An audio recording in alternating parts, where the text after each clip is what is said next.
California's Golden Coast is underwritten by the David and Lucille Packard Foundation, who also support the good works done by the following organization. Hello everybody, I'm Huell Hauser. I'm standing here with my new friend Mendel Stewart from the U.S. Fish and Wildlife Service. And Mendel, let everybody know exactly where we're standing right now. We're on the Sweetwater Marsh National Wildlife Refuge. Now this is that's the San Diego Bay right out there. That's right. How many acres are we talking about here in this refuge? This refuge is 316 acres. And you call it Sweetwater Marsh. So is this the Sweetwater that's in the marsh? Is this the marsh? That's the marsh. It's 316 acres. The refuge consists of 316 acres, but majority of it is coastal California salt marsh. So all of this is coastal salt water marsh. That's correct. There used to be a lot of this here in the San Diego Bay, didn't there? The majority of it is gone. This is the largest piece that still remains on San Diego Bay. So didn't you tell me about 80%? Something like that. 80% of it's been lost, and this is just about all that's left. This is the biggest chunk. Now what exactly is a saltwater, a Sweetwater marsh? Well, a coastal California salt marsh, or just a salt marsh in general, is vegetation that's tidally influenced. Tides change, it's vegetated, and lots of critters live and grow up there. So this is home to what kind of critters? A variety of marine invertebrates and fish and bird species, particularly bird species. This is a really important and very critical area for migratory birds and resident birds. And why is it important that this remain here in its natural state? Well, it's the home to a lot of those things that I mentioned earlier. But even more important is a lot of endangered and threatened species that live here. One particular one is the light-footed clapper rail. There's only a few of those birds left in Southern California, and this is one of their primary homes. They like this marsh. They do. Why is it called Sweetwater Marsh? Because of the Sweetwater River that originally flowed into it. And where that got its name, I don't know. Okay, well there's the bay out there. This is definitely part of the coast of California, but what's interesting about this adventure is that most of this adventure is not going to take place here. It's going to take place a couple of miles from here in a place that is very connected with our coast and with this marsh, and is very important as well. And that's where we're going to be going right now as we continue our search together in exploration of California's Golden Coast.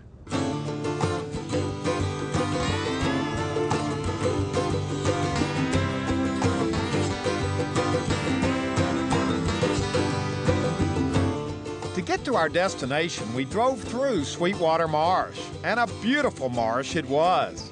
Like I said, we were only going a couple of miles inland to National City, where we ended up spending this Saturday morning not only learning more about our coastal environment, but meeting some truly amazing school kids. Is everybody ready? Yeah! Okay, get to work. And Margaret, tell us where we are, because we have arrived at a wonderful place. Yes, you have. This is Paradise Creek in National City.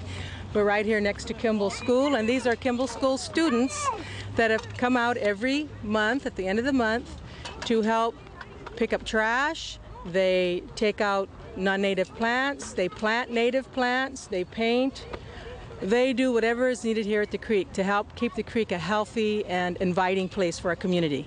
The creek. Now let's talk about this creek, because you grew up in National City. Yes, I did. And tell us about this creek, because it has kind of an infamous history to it. It certainly does. When I was growing up, I would pass this creek along 18th Street every day back and forth to school, and it was always considered a sewer, an eyesore, something to avoid. Whatever you do, don't let your children touch the water in the creek.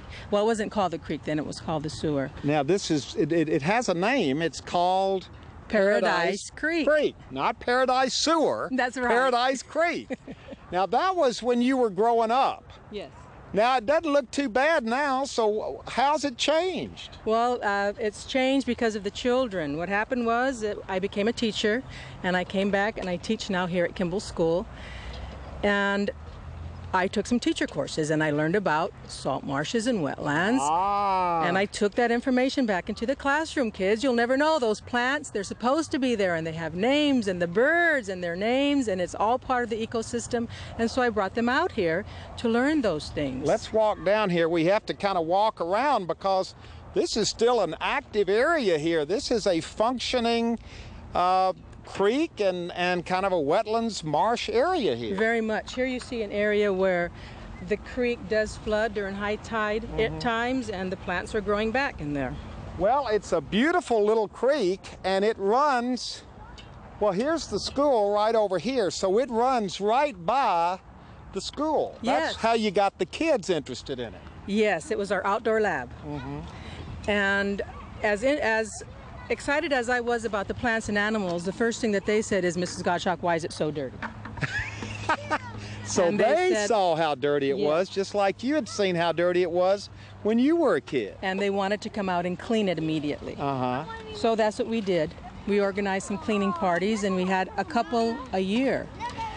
And I recruited my husband, Ted, to come and help us get the tires and the store baskets out of the creek, and he just took off with it from there. He has dedicated every spare minute of his day to working toward the creek in one way or another. Now, can you tell a difference in the way the creek looks now from when you all started on it? Yes, we can, because a lot of the non-natives have been pulled out, and a lot of native plants have been planted. Now tell me, you took these courses, you know about these plants. What's this right down here? Batis. Batis. Batis, that's the common name, Batis. So this is native. This is native. This is supposed to be here. That's right. We have cord grass up here growing up tall. This is cord grass. Is that native? That's native. It's supposed So that's to be good here. stuff. That shows that our creek is a healthy, functioning creek. And what are the kids doing today? Ted, what have you got the kids organized doing today? We're going to do the trash pickup, and we've been trimming the plants around here, and they've been spreading mulch. Now, what do you need to spread mulch for? Well, we actually found we were spending a lot of time cutting the weeds back. So we're going to mulch the area, especially on the other side of the creek, to keep the weeds down, and then the kids can do other things. How dirty does the creek get? It seems to me like if you clean it up, by the next week it'd be dirty again. Well, it is a continual job, but if we didn't keep on it, we'd never catch up with it, would we? And it's a lot more than just picking up trash here that you're working with the kids on. What other kind of things are they involved with in the creek? Well, we teach them about the birds and the plants. We take them on bird watching bike trips. They do outreach in the community where they actually teach other kids about the creek. Really? And they are learning about pollution and how to reduce pollution in the watershed. All from this little creek right here? It all started right here. Now, why is this important to clean this up and to have it, you know, in the awareness of the kids? Well, the first reason is there's very little green space left in an urban area like National City. And this is their neighborhood, so we're teaching them both to take care of their neighborhood as well as the whole planet. It all kind of fits together, doesn't it? It does. It all goes together. Let's talk to some of the kids here and see what they're doing. Oh, look what you got down here. You're pulling stuff out of the creek. Yeah, because they're polluting. They pollute. They pollute our environment. What? They pollute our environment. Okay, so we're picking stuff up. Is the creek fairly dirty? Yeah. Sometimes. A lot of people don't really care about the creek because they always pollute it, and we are here to clean it. That's what there's like this whole. Every time people dump chemicals, we do the water testing, and the nitrate always goes high. So wait a minute, you're actually testing the water? Yeah, the nitrate means how many chemicals it has. If it has 9, that means it's way out of chemicals. It has a lot of chemicals. We do dissolved oxygen too. Like we dissolved oxygen we see how much air the fishes have. Wow, are there fish in this creek? Yes, small ones, baby ones. About this baby Yeah. one. And there's a lot of crabs. Yeah, Crabs birds too. Yeah, and birds like snowy egrets come and they die for the birds. Yeah. So you have snowy egrets here. And great egrets. Now, did you all learn all of this because of this group that's together? Yeah. You didn't know much about the creek before, did you? No. They actually, the only thing that the birds come here for is like to migrate and to do stuff, but it's all polluted, so sometimes they leave, and like this is like their home and they don't want to be here. So Wow, this is amazing listening to these kids talk. Aren't they something? That is, I mean, they really have a depth of knowledge here. I think they understand what they're doing and the importance of it too. They understand that this creek feeds into our San Diego Bay, and that water, of course, goes into our oceans. And then the ocean water comes back to us. So we want to protect it. They love monitoring it to find out how healthy the water is and trying to figure out if there isn't much oxygen in the water today, let's figure out what's happening, what might be happening to affect the water in that way. This is very exciting. They love it. Julio, come on down. Julio is getting ready to take a water sample, and Victor, you've got the glasses on. Yeah.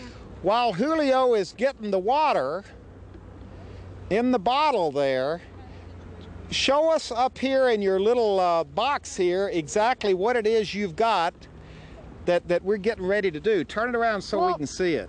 Actually, these show when you get a little of this. Then you have to put some water and you break it in a glass. And then you put it in the middle. And it shows if it's over here, that means it's the highest. That means it has a lot of human and animal waste. So is this Yeah, that's the way dirty. And this is the cleanest. That means it almost has nothing. No Now, waste. why are you wearing goggles?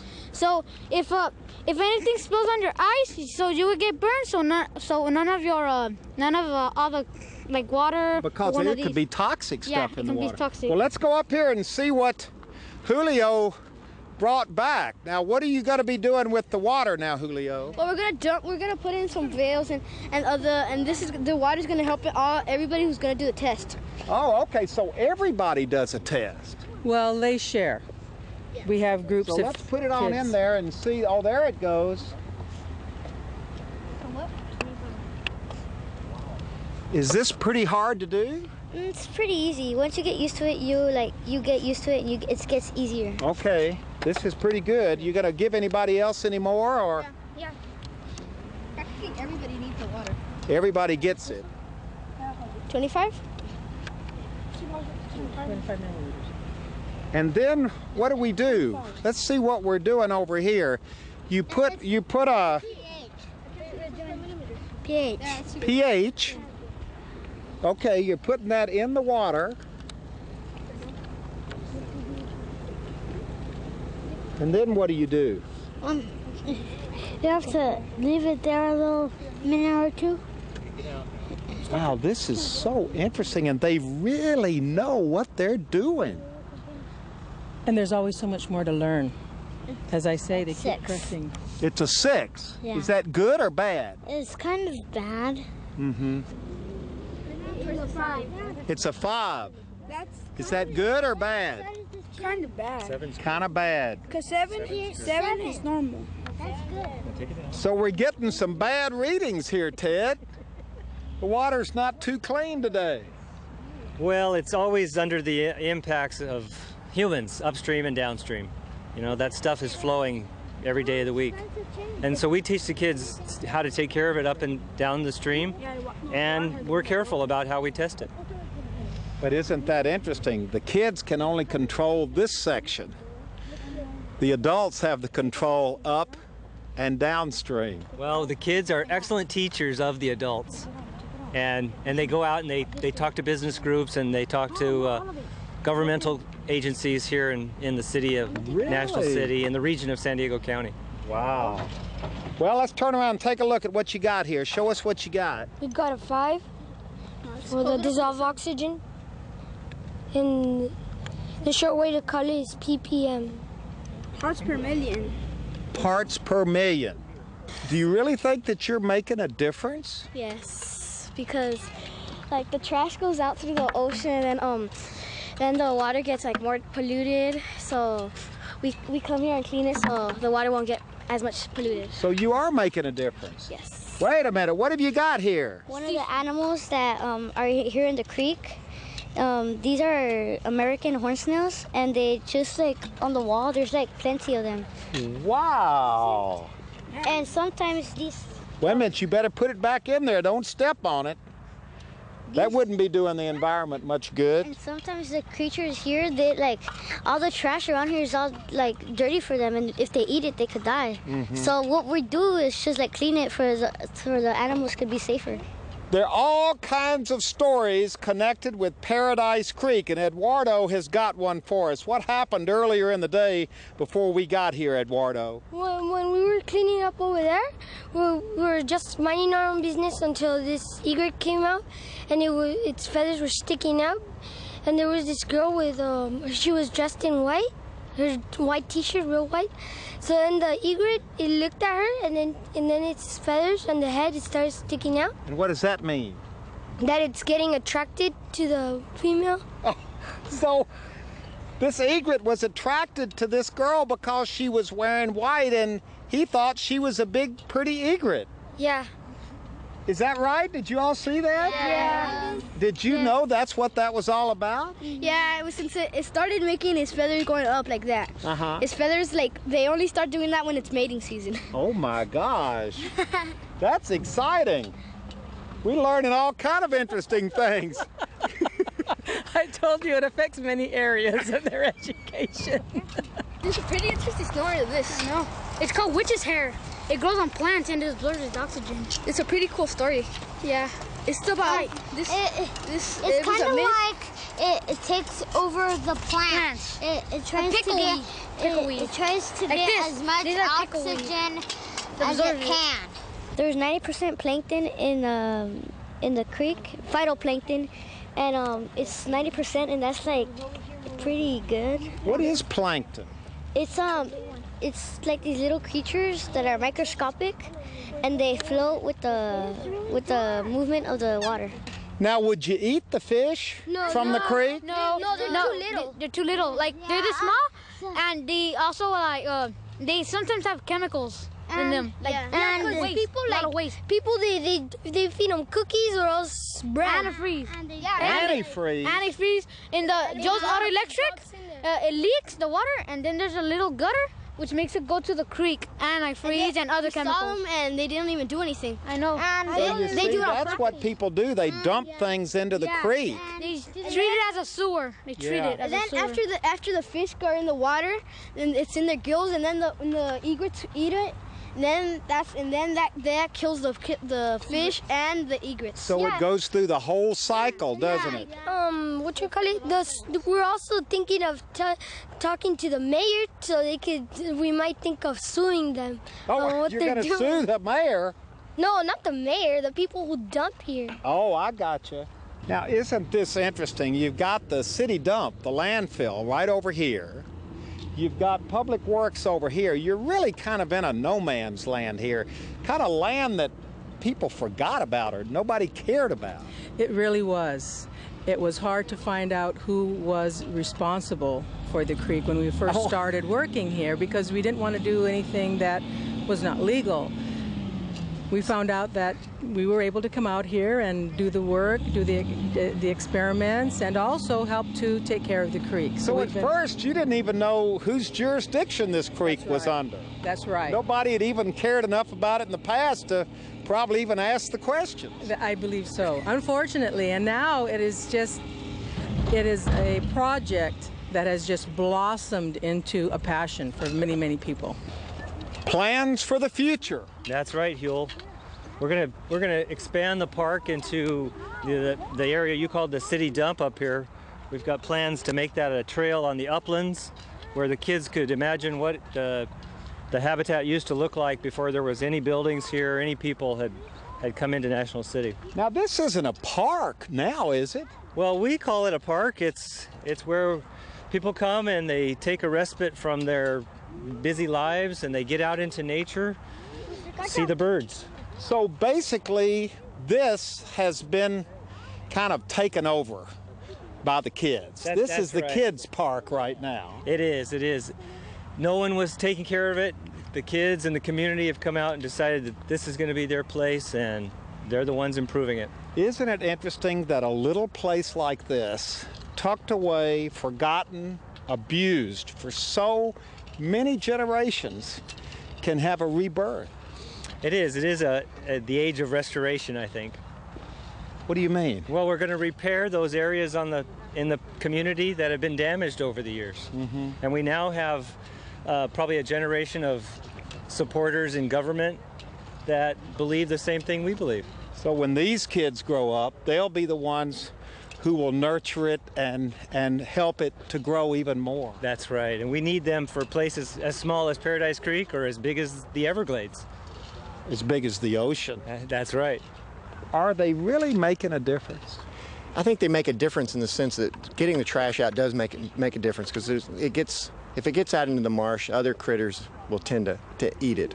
There's birds that'll take it to their nests, and young will eat it, and that can cause a problem. But for the most part, what it's doing is it's teaching them for the future. Yeah. It's teaching them to care. That's the most important thing. Yeah. And I run into it, and everyone runs into it, of people that just don't care. And so if we can teach kids to care, that's the most important thing. Yeah. And isn't it interesting, the connection between this old creek here that some of the residents in years past have, and probably a lot of them still do, think of as a sewer. Yeah.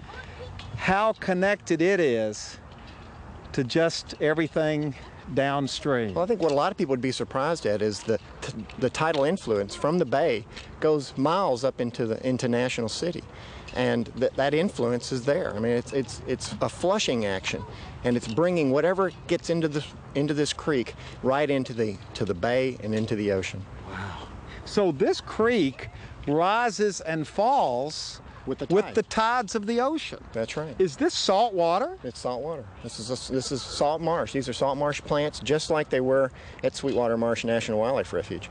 They flow. They go all the way up well into National City. Do you think most people even know that? I don't think people stop to think about it. I think if you asked people and you said, is there a connection, they'd say, yeah, but they don't think about it. They don't stop to consider that what they do in the places where they live actually affect the places that they love to visit. The shore, the coast. That's right. The ocean. That's the key. We've had a wonderful morning. Thank you very much for coming to visit us. Thanks, kids. Bye-bye. Now they're going to eat some pizza, right?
Well, hello, everybody. I'm Huell Hauser, and I sure hope you enjoyed this adventure on California's Golden Coast. And if you'd like to go on this adventure again, share it with family or friends, or perhaps donate a copy to your local school or library, well, it's available on DVD. All you have to do is call 1-800-266-5727, and we'll be glad to send it to you right away. California's Golden Coast is underwritten by the David and Lucille Packard Foundation, who also support the good works done by the following organization.